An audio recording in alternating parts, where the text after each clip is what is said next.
Thank you so much.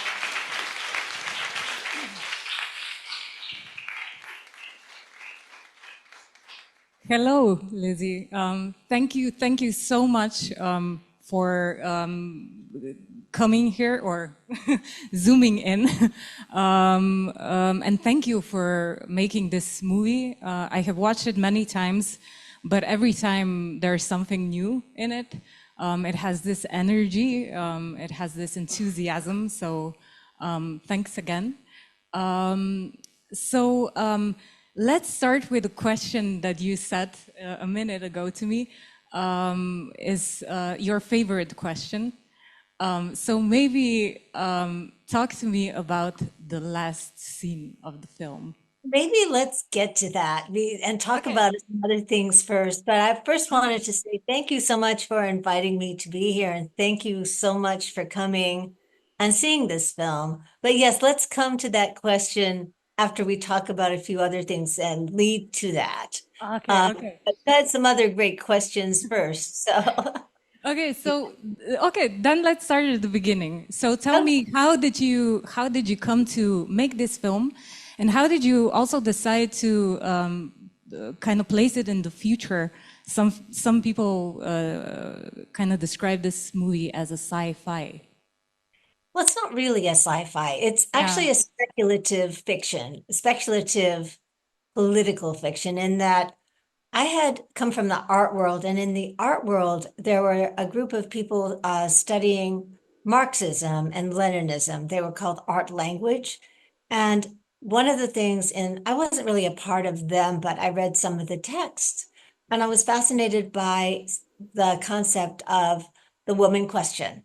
And I wondered, well, what did that mean? And I thought, does it mean that when there are where things are better for men in a culture, whatever the society is, that women are placed second, and the woman question would be dealt with secondarily, which would mean that women are second-class citizens.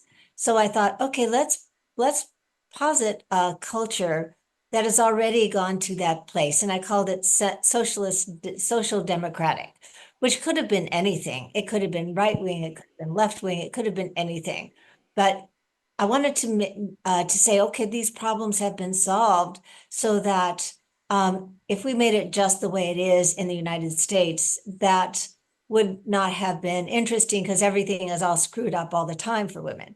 So I thought, okay, let's put it in an advanced, so-called advanced culture, and see where it is, and then see that things were still incredibly screwed up for women. So I called it, the one premise I started on was 10 years after a social cultural revolution, political revolution for women. I made it sound completely crazy, but then there was no attempt to make it science fiction, because that was New York the way it looked from in the period I made the film, which is around 1977 to 1983. And I didn't know where it was going to go. It wasn't a documentary, but I wanted to explore what would happen if I made the film over a period of time. And also, I had come from an art world which was predominantly white, and I would say middle class, although we were the first gentrifiers in downtown New York. We were the first ones to live in the lofts, which nobody wanted. We built them up. We made the bathrooms and we made the walls, we painted them, but we were artists. There were musicians, there were dancers, there were everybody, and we all helped each other. But everybody was pretty much white. So I thought, who would be most affected if this thing about the woman question put women second in a secondary place? And I thought women, one, and lesbians. But the problem was I didn't know any Black women. So I had to go out on a search for Black women who would be in my film. And I didn't know where to look. So I looked in lesbian bars, I looked uptown, I looked downtown, because it was really a hard search. And so the first couple of years was not only looking for women to be in my film, but to look for the issues that really concerned women. And then after a period of time, I then was able to develop what the story was. And it took that long. So that was the process, because it was absolute discovery for me. And I wanted the women who stayed with the film, that was Honey, and that was Adele from Radio Ragazza. Although I knew her, the punk singer, I knew her from before the film started, and she was always going to be part of it. I wanted them to be able to create their own characters. They were playing characters within this fiction, and every time we had a scene, they would create their own language, although sometimes we would do a scene and then do it over again. But and then the woman who played Adelaide Norris, who died, I found her at the YMCA gym. She was playing basketball, and I asked her if she would be in a movie. And to my surprise, she said yes. And the older woman, Flo Kennedy, was a well-known civil rights lawyer who worked with Gloria Steinem in the South. I was amazed she said yes. And those were her own sayings, like when she says, which would you rather see come through a door, one lion or 500 mice? That was her own saying. We would just say, Flo, we need a scene which is about unity. And she would come up with that stuff. So for me, it was partly documentary, partly fiction, partly trying to find pieces from the news and then putting them all together. And I edited it for 5 years. I was constantly 8 hours a day editing it. And then when I had $200, I was able to shoot a new scene. And then I edited that until I had $200. And shooting was crazy. We stole locations. We stole a location at the airport. This was such a do-it-yourself production. We ended up making it for maybe $30,000, until then we had to finish it. And then it was shown because Ulrich Gregor from the Berlin Film Festival saw it on the editing machine and said, if you're done by February, it's in. And I thought, oh my God, I don't have enough Asian women. I don't have enough Latinas. But then I thought, well, there's a language problem, so I might as well just finish. And I think I am glad, because I could have worked on it for another 5 years. But it is seen as science fiction, but it is science fiction in the sense of imagining things that are political fiction, and imagining things that wouldn't happen and then did, which is the bombing of the World Trade Center. But that's a whole other question. But let's go on to your next question. So you actually told me a lot about what I wanted to kind of ask you about. Also, Flo Kennedy, I was thinking when I was watching the film again, when she says something like, we have the right to violence, it's like the right to pee. Yeah. I think this is because she was part of this movement that went to Harvard because there weren't enough of female toilets, right? And they had this action of peeing in Harvard yards or something to show how women weren't, didn't have their own spaces in this university. So this sort of, could you tell us more about the women who are portrayed in the movie? Because I don't know that that our audiences necessarily know. You have a lot of, like, this very famous activists. Then you have Adele Berthet, right? Who is this punk singer who is famous. Then Catherine Bigelow pops up as this editor and so on. So maybe could you tell us more about the women? Well, yeah, some of them were just women downtown. Like, what was important to know about downtown's late 70s and 80s was everyone was there and everyone was in the art world. So I knew Catherine Bigelow. We called her Kathy back then. She was she was becoming a filmmaker, but she was in the art world. She was in art and language, and she had made a short film called Setup, but she was just around, and she was a close friend. So I asked her to be one of the socialist news editors, and that was a kind of a spoof. She didn't really believe those things she said. And then another woman who was one of the news editors is named Becky Johnston, who wrote a film called Prince of Tides, which she was nominated for. She was nominated for an Academy Award. And then the third one, Pat Murphy, was Irish, and she she directed a film called Maeve. And she did that during the time I made Born in Flames. She flew off to Ireland, then she made the film and came back and never really told anyone about it. And it's now seen as one of the classic Irish movies. But they were there, and the reason that Pat Murphy, my Irish friend, stayed through the whole shooting was that Catherine Bigelow moved to LA before I finished, and so did Becky. So people disappeared. And people over 5 years, they cut their hair a lot, they shaved their head a lot. So that's why you see a lot of people with, with hats on all the time because of continuity. But yeah, a lot of people were just regular people. They weren't stars. Eric Bogosian is in it for one scene. He was in the recording studio or the transmission studio, and that was his first film. And he was so upset because it took like 5 hours. And that's not what he saw himself being as an actor. I mean, it wasn't a great acting job for him for a first job. But there were a couple of others who sort of who became bigger TV stars. That's just what it was downtown. It was everybody contributed something. If there were a lot of people in the credits who ended up becoming directors, you just grabbed somebody to help you shoot, or you grab somebody to help you do sound. And it was just that kind of thing. That's why so many films got made in that period of time, just because everyone could help each other do it yourself movies for very little money. I don't think that many films could have been done. Vivian Dick, Betty Gordon, Beth B. and Scott B., Amos Poe,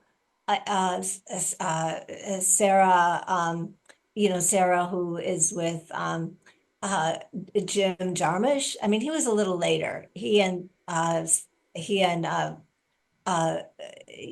the others who came from NYU were a little bit later. They were the 90s.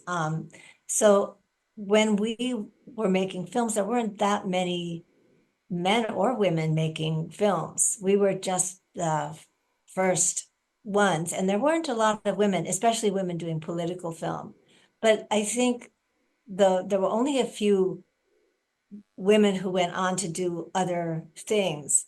Some of the women ended up having more like academic careers. That's kind of the way it was. That's why I always feel that. I mean, how many of you are filmmakers in the audience? Are any of you filmmakers or want to be? A couple of you. Yeah. Are any of you writers or directors or anybody? A couple, yeah. Well, the best way I think is if you have a group of people around, if you're going to make a film, is like a group of people around to help you, because otherwise it's just so difficult. And downtown at that time, there was a whole group of people, and it was easier to do that, easier to get film. I had an editing machine in my loft, which everybody used, 24 hours a day. I rented it and they paid a little bit of money, but that paid for the machine because I couldn't have afforded it. But it was just, we all shared everything. I had a car, which I parked on the street with a fake permit. Everyone used that car. Catherine Bigelow used it in her little short movie setup, where she had two guys fighting. So yeah, we all were starting and just kind of we all gave each other what we didn't have. Yeah, so the movie is also like this very important document of, I guess, New York at that time. You don't see that, this image often, and this sort of solidarity. The audience, do you have any questions? I am sure that you have questions. I would love to hear questions. Any question? Because Lizzie said that she enjoys questions from the I audiences the really do. most.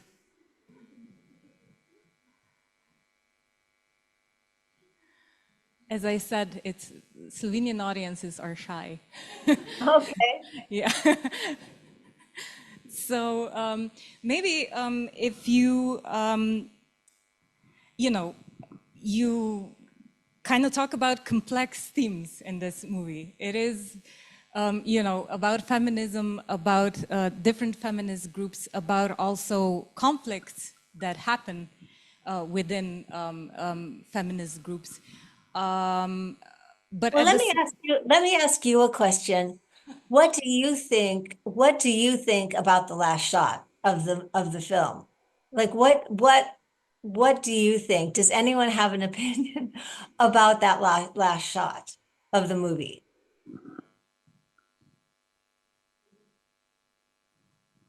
anyone? You can say anything. You can say you hated it. Was it shocking to you in a way to see the image of World Trade Centers kind of exploding? No? No. Well, you know, the way I structured the film was this, is that I wanted to see groups of women being pushed, like, you know, that one of the films that really influenced me was the Battle of Algiers. You know, have any of you seen that film, Battle of Algiers? It's just Yesterday. so powerful about, you know, Algeria. And that was actually a film modeled exactly on what happened in Algeria. And I just thought it was one of the best films ever made. And so in Born in Flames, I wanted to show what happens if women are pushed, like starting with handing out flyers and then going on the radio station and then uh, being pushed to take up arms and then using arms to get into a radio station, I mean, a TV station, and putting on their own, broadcasts. And if that didn't work, what Flo Kennedy urged them to do was to blow up not the whole World Trade Center, but just the transmission tower in order to get their message across. And what the reason I was saying I liked what the to ask about what happens after the last scene is that I always say, what do you think happened after the last scene? And my my answer is everyone would be arrested, because I don't think it's the right thing to do. You know, people always ask me, am I a terrorist, or do I believe in that kind of blowing up of buildings? And my feeling is in a well-developed capitalist society, that would not be the way to work. That would not work the way it worked in a place like Algeria, where it needed to work. You know, after 30 years of occupation, they needed to keep fighting. And here in the United States, it would absolutely not work. That method wouldn't work, because there would just be too much power against these women. There would never be enough women. There would never be enough arms. It would be a civil war, which is now, I mean, my God, it's like when we look at the United States now, that's what we fear. Is this going to be a civil war if a certain person gets into the White House, which we're all terrified of? Absolutely. But uh, but the reason I chose the World Trade Center was when way back when in the 70s and 80s, it was so undeveloped downtown.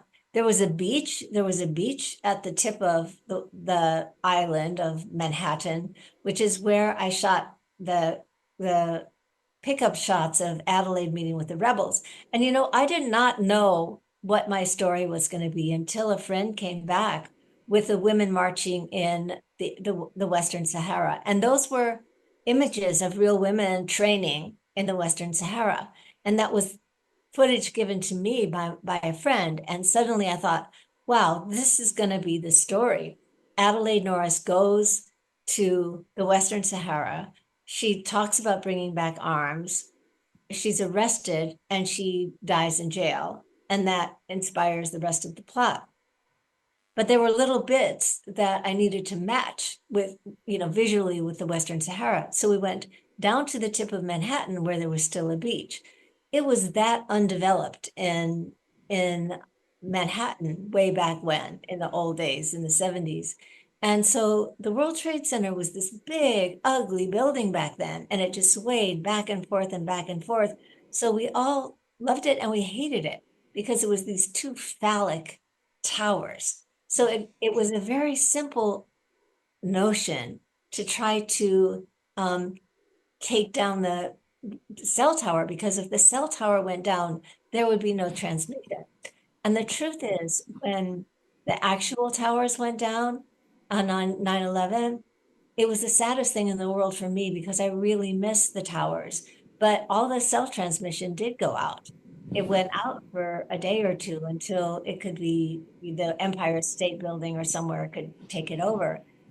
So it wasn't like that much of a leap of imagination to have that, so, and then the other thing that is strange for me is that, when you ask if it was a science fiction movie, is that it's like a science fiction movie in reverse, because it looks like a dystopia, but that is how New York looked. All those burned out buildings, all the graffiti, that's how it was, because the attitude toward New York at that time politically was New York City drop dead. So there were no services, there was hardly any cleanup. Sometimes there was no garbage pickup.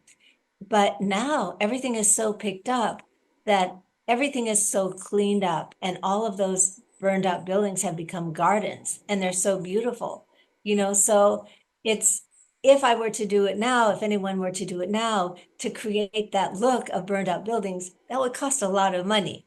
So it does look like a dystopia. So in some ways, that's the science fiction part of it. So it's really a speculation. But my favorite scene actually, and that's more fantasy, so I see it more as a fantasy film, is the Bicycle Brigade. Is the Bicycle Brigade, where all the women come from nowhere to rescue a woman who's being raped and assaulted. Because, I mean, wouldn't that be great if that would happen? Because that would be the most fantastic thing in the world. Because, when I was talking to women for a long time before starting to really make the film, I asked, like, which is most important to you? Is it most important to earn the same amount of money as men? And they said, no, it's about being safe. It's about not being raped. It's about being able to walk in the streets and not be attacked. And that's something I think that's worldwide. Like, we all fear. And even today, now, I know, and I live in Los Angeles, in West Hollywood, which is supposed to be safe. I still walk in the middle of the street with my keys in my hand, because nothing is safe for women. No matter how old we are, it's still unsafe. And why is that? That's just it's so infuriating that things haven't changed. I think in some countries it's safe. I mean, is it safe? Is it safe where you are? Is it safe there? Do you feel safe? Women, like the women there, I'm asking if you feel safe in the streets. Yeah, they said it's safe, most of them, but some say, uh, nowhere is 100% safe. No one But is. we are in a relatively safe country. Yes. Well, that's good. That's very good, because safety is one thing. It's like if there's going to be, so much about Born in Flames was about women being second-class citizens and looking for some kind of equality. And more than equality, it's the idea of why shouldn't women be hired in jobs that are normally assigned to men, construction, and all that. Why are there just jobs for women? So yeah, so those kinds of things are what Americans at that point, what women wanted to fight for. But there are certain things that don't change, that don't change in terms of equality. And so, in the United States, as you know, if you follow the news, everything is on the balance between democracy and fascism, and it's really it's very crazy. And around the world, it's very difficult. But yeah, safety is one thing. So Did anybody have like a certain scene that you liked or you hated? Or you had a specific, strong feeling about in any way? Yeah, we have people that are willing to talk. So Hello. Hi. Congratulations on the film. I thoroughly enjoyed it. My favorite scene was the scene where they talk about the import of or the decision of taking upon arms and the taking of the question of taking the responsibility for it and of the consequences that come with it, because if you are pushed to such to this border that you have to make a decision, it is indeed a very not that I know about it, but I must imagine. Yeah, that was the scene that I enjoyed the most, and it stayed with me because I tend to think about a lot about problems in such a violent place as New York in that particular time. Like, what is the answer in the end, and how do we fight with it? Yes. Thank you for saying that. Thank you for your question, because that was a really crucial scene for me to be able to articulate that in the film, to be able to say that. And I actually, that was very vivid to me, the way that Adelaide Norris said that the two women are talking to each other about that.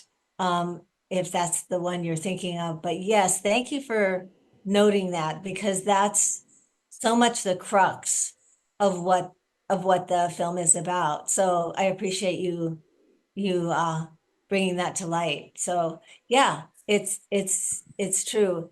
I actually wish that people would think about that more before they jump to action in reality. So yes, I appreciate that. we Thank you. have two questions now. Oh, good. Yeah. Oh, maybe three. Okay. Okay, hello. I don't really have a question. I wanted to first say that I really enjoyed the movie and it's very nice to meet you. I actually wanted to share how I noticed myself, like I perceive myself as a feminist, but I actually noticed myself being kind of laughing each time there was a depiction of a woman being more violent, aggressive, having arms. And I actually made me question a bit this side of myself. Also, when we think about how we are raised as women, we are very raised as not like show our anger or violence or aggression in any way. And it was kind of a bit of a eye-opener to me in this sense, like not, so it was also this part of the message for me as someone that sees herself as a feminist, but being kind of really not really, how would I say, really fully accepting that part, which is completely possible and should actually even happen maybe sometimes. So it's a very interesting idea that was explored in your movie. And this is also a bit of my answer to your first, like to your question about what I think about this bombing, like the bomb there.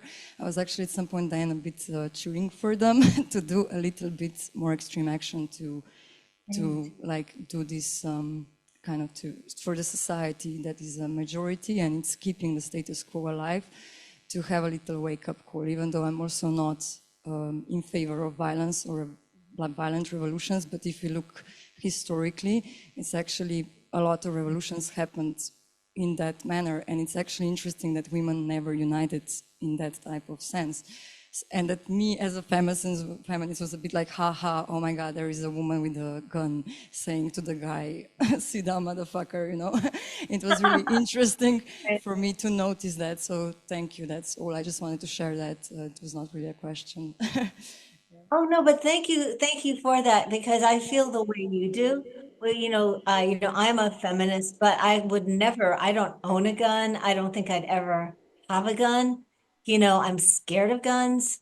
And but for me, the idea of doing that in a film is very satisfying, because the question is, if that if that came up, would I be able to rise to the occasion of doing it? You know, would I be able to be one of those women who went into the station to do that and say that, you know?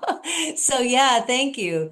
Because I also question, you know, but it was what you were saying earlier is like when you do that, you have to be prepared for it coming back on you. But then what are the circumstances that warrant you needing to do that? Or else you never get through, you never get your way. Otherwise you keep being oppressed. So thank you for that too. You know, thank you for feeling that way. Because I also wanted it to be a little bit funny, you know, when she tells him to shut up. So, because very often it's so you don't get to say that to guys, you know, you don't get to, you know, you just expect that as women, one is not allowed to. So yeah, I wanted to play with that. So thank you for that as well. You know, so the movie is in between the idea of what could potentially happen, what is a fantasy of happening, you know, and all of that. And, you know, I mean, at a certain point, if you think, you know, of political fiction, when might it be a necessity to do that if things got really bad, you know? I mean, I'm of the belief that if you own a gun, it ends up being used on yourself, you know. Um, anyway, but thank you so much. We have some more questions, I think. Hi, hello. Thank you for this film and your vision already so many decades ago. It was really lovely watching New York before Giuliani and before the gentrification. But I have a question.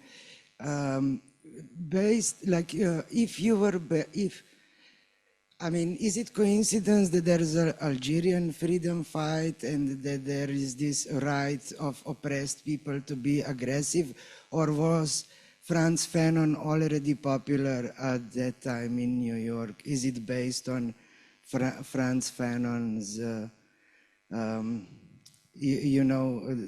he was talking about Algerian freedom fighting and all these things. Was the a really existing kind of Marxist society among art world already there, talking about socialism and solidarity and democracy, socialistic democracy, or is this just your ideas, like coming from your mind? Well, there was, as I said, a group called Art Language. They were based in England and New York, mostly England. And Art Language did read those texts and did talk about, you know, Fanon, and did talk about, you know, and also, you know, reading about Sartre, you know, and, you know, reading some of the French philosophers, you know, and writers that was there. So there were discussions of that.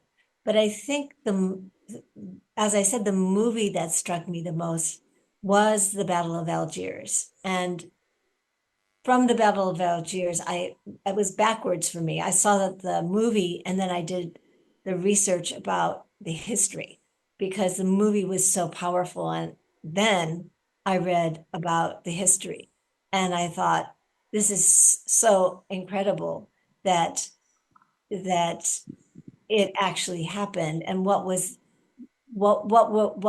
how did they, what was the history of the oppression, and why did this country fight so hard to become free? Because what struck me so much about that film was the ending, and that's why I was thinking about the ending of my film. The ending of that film was the freedom fighters allowed themselves to be blown up at the end, and then you think it's over. But then you have this incredible chilling scene of the women doing that ululation of their, you know, that sound. And all of a sudden you see that there's more, there's thousands and there's thousands and there's thousands. There's waves of freedom fighters, and it's not going to stop until freedom is attained. And that happens when there's colonialism. So yeah, in my sense, it went backwards. It went from, I'd read about it, but it didn't become real until I saw that film. And the way that Pontecorvo did the movie was completely reenacting what happened using one of the freedom fighters in the movie. He was an older. He used him in another role to reenact the film. So if you haven't seen that film, I would really recommend it. It's just so powerful and so moving. And I was in tears by the end. It was just one of those films that just moves you so much. And, to your point about violence, it's one of those things where if you do violence, you have to make sure make sure that you know why, what when you make that choice, you have to know what is on the other side. You have to make that choice with all sobriety. And they did in Algeria. But they had to, because they were under the chains of the French. So, it's, in reading about colonialism everywhere else in the Indies, and it just over and over again, that's what had to happen. From the English, from the French, from the Spanish. I mean, it's always very moving when you see an entire people or completely unified. Not completely. I mean, there are obviously people who objected to it. But, thank you for your question. I actually was less of a scholar about the issues, and somebody more moved intuitionally by by situations. And before I did Born in Flames, I was reading a lot about terrorists. I mean, Baader Meinhof and the Black Panthers. And I didn't want these women to be compared to any of those groups, because I felt that there was I didn't understand what their end goal was. Although I think both, like the Black Panthers, for example, had breakfast programs for people. And I think on some level, there were very useful things they did, but on another level, there was great destruction in their wake. And the groups that just blew up buildings was, well, why? Where did it go? So, and Baader Meinhof, you know, uh, I didn't want this to be compared to that. And when the film first came out, some American critics did compare the film to that kind of politics, but over time they started to see it differently. But that's a really good question. That's a really good question, because that would be the history. And I did read a little bit, but it wasn't. It was more. It was more the.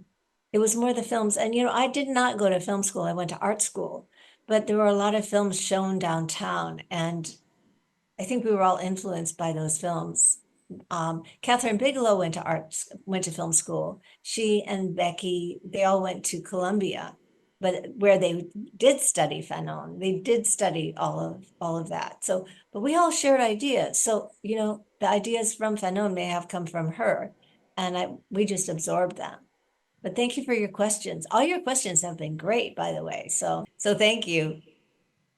So, okay, we're running out of time. So 2 more questions, and Okay. then we go. And we need to finish up.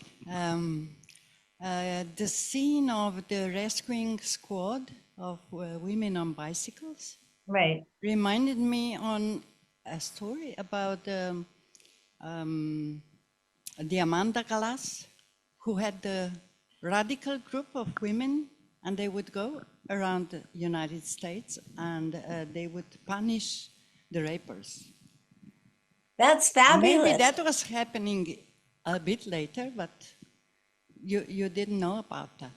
No, I didn't. And the other group that happened after this film was called Ovarian Psychos. A group of Latinas in downtown LA who rode around on bicycles. So if you can send me, I'll Google Diamanta Galas. I'd love to read about her doing that. That's great. You know what? You know that where that idea actually came from for me is when I first came to LA, I was riding a bicycle and I was really young and guys used to catcall me. And so, now don't laugh. I used to carry eggs around. I used to carry eggs and I would throw them at cars and then ride the other way because I was so mad. So I just thought women on bikes are so powerful. And then during the last you know, it was in the last few years, 2020 and all that, where and Black Lives Matter, where the young, very young people used to rebel on bikes in New York, especially. Bikes were the instrument. Bikes were the vehicle. Do you ride bikes a lot there? Do you ride bikes? Is Yes. that the way you get around? I think that's great. I think fewer cars, a lot more bikes is the way to go. But yeah, they're great. You can get around quickly. But yeah, that scene. I think that would be so effective. Now, of course, it's fantasy because where would the women be hiding to know when a woman was being hurt or raped? By the way, the woman who was pretending to be raped was a dancer, and the guys who were attacking her were her friends in the same dancing group. So she wasn't being hurt. Um, but yeah, I think something like that would be fabulous, to actually realistically happen. One last question.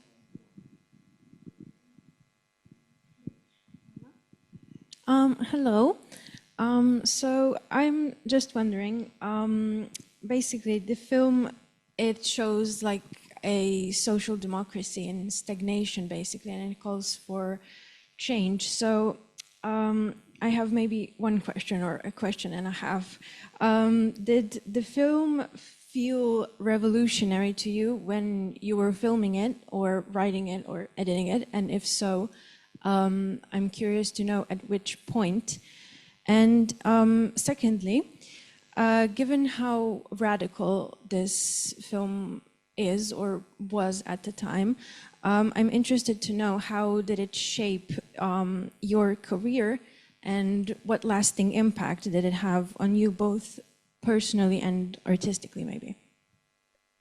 Well, that's like a couple of different questions. One of them is the film is really a series of questions, really about, what is this possible? How could this be possible? What if a group of women did this? So for me, it was really a question about could this be possible? And the film I did after that was called Working Girls, and it's about women working in a brothel, and the reason I did that was because Ah, let me ask you all another question. How many of you, seems completely unrelated and unrelated to your question of radicality, but how many of you have jobs you like in work? Oh, you do in the front row. Okay. How many, like a half, right? How many of you have jobs you don't like? Okay. How many of you do not have jobs? Oh, like it's about third and third and third. Okay. Well, how many of you are students and don't have to have jobs? Okay. Um, how many of you are looking for jobs that are different from the jobs you have, are just job seeking right now, going from one kind of job to another? Okay, one. Okay. Now this is like, did any of you see my other film called Working Girls, which was about women working in a brothel?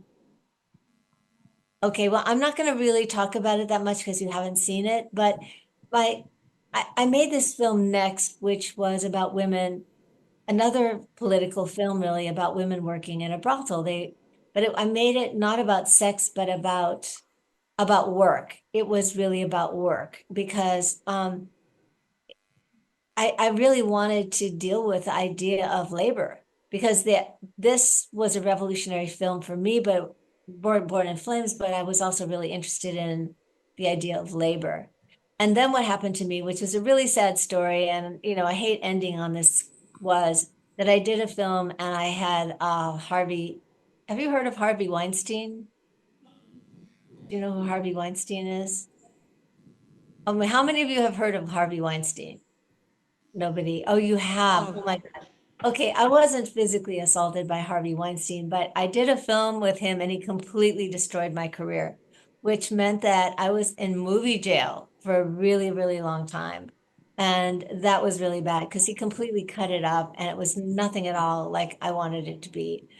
But since then, I've been trying to make radical films. Like I want to make a film, like I'm trying to make a film about an abortionist for a long time. And it's just really hard to get money for that because I really want to make films about outsiders, women on the edge. So the idea of making a political film or a film about that asks questions about our culture or our society or politics is really hard to make. So the way I made these two films, I think that's important to say, is the way I made these two films was do it yourself. I generated them. I basically paid for them. I got a couple of grants and I made them in very, very tight circumstances. But if you have to ask other people for money, it's really hard to make films that are radical because it's just really difficult.